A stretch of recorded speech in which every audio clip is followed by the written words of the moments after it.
Naglabas ng abiso ang National Grid Corporation of the Philippines hinggil sa nakatakdang power interruption sa ilang lugar sa Isabela bukas, ika-10 ng Marso mula alas 8 ng umaga hanggang alas 5 ng hapon.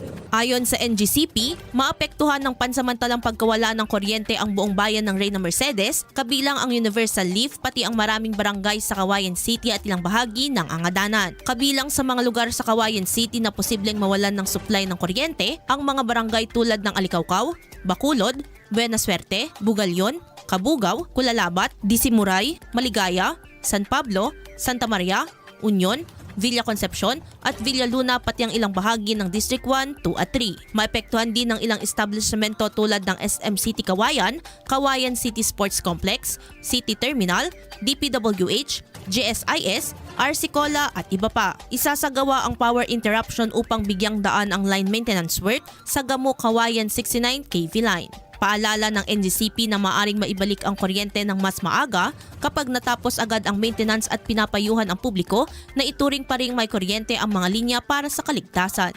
Idol, nanunuyo ba tumihina ang elasticity o pagbanat ng balat? Bumababa ang fat levels sa ilalim ng balat gayon din ang collagen availability sa katawan?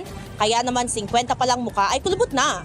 Para mapigilan ang mabilis na pagtanda, mag-DTX 500 na. Pinaparami ang cell regulators gaya ng retinols, peptides at growth factors para sa collagen metabolism and production. Sa DTX 500, hindi lang balat mo ang magiging makinis kundi ang selula ng iyong buong katawan. Para maging healthy, mag-DTX 500 palagi. Para sa IFM News, ako sa Idol Sena Marie Akdang, Idol! IFM News.